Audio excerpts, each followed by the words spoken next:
हमारी शादी को 5 साल हो गए थे, पर मैं उसे एक बच्चा ना दे सकी।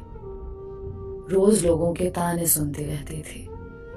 फिर एक दिन मैं अपने शौहर के पाँव में बैठ गई कि प्लीज वो एक और शादी कर ले, पर वो नहीं मान रहा था। फिर मैंने अपनी कसम दी। पहले बहुत रोया, फिर मान गया। हमारा ये फैसला सुनकर सब बहुत खुश हो गए। और फिर शादी का वक्त आ गया। उसको तैयार किया, दूल्हा बनाया, और सबसे ज्यादा खुश भी मैं ही नजर आ रही थी। उसकी शादी वाली रात आज भी मुझे याद है। रात से सुबह तक उसके कमरे के बाहर जमीन पर बैठी रही। वो रात बहुत ही लंबी थी। मुझे बहुत दर्द था, पर आंसू एक भी नहीं था। सुबह हुई तो दुल्हन को तैयार किया वलीमे के लिए। मेरा शौहर बहुत खुश नजर आ रहा था, और मेरी खुशी इसी में थी। असल कहानी तो शादी के बाद शुरू हुई।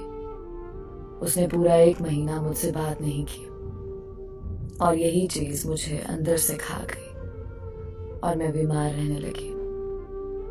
मेरे ससुराल वालों ने उनसे बोलकर मुझे अम्मी के घर भेज दिया। 1 साल तक खबर ही ना ली कि मैं किस हाल में हूं, जिंदा हूं या मर गई हूं। वो 1 साल कयामत की तरह गुजरा। एक एक दिन मेरे लिए कयामत से कम नहीं था। 1 साल बाद अल्लाह ने उनको एक बेटी और बेटे से नवाजा, तो उनको एक नौकरानी की जरूरत पड़ गई, और वो मुझे लेने आ गए। वालिदैन के मना करने के बावजूद मैं उनके साथ जाने के लिए तैयार हो गई। सारा दिन मुझसे नौकरानियों की तरह काम लेते, लेकिन उसमें भी खुश थी मैं। बेशक वो मुझे देखते नहीं थे, मुझसे बात नहीं करते थे, लेकिन मेरी आंखों के सामने तो थे ना। सारा दिन काम करती और सारी रात स्टोर नुमा कमरे में जाग कर गुजार देती। दिन गुजरते रहे और मैं इसी चीज की आदी भी हो गई। मेरे साथ जो कुछ भी हुआ था मैं सब भूल चुकी थी। मेरी आजमाइश तो गुजर चुकी थी। मैं अपनी आजमाइश पर पूरी उतरी थी। एक दिन वो अपनी बीवी बच्चों के साथ शहर से बाहर गया हुआ था, और उसकी कार का एक्सीडेंट हो गया, जिसमें वो खुद तो बच गया, लेकिन उसके बीवी बच्चे अल्लाह को प्यारे हो गए।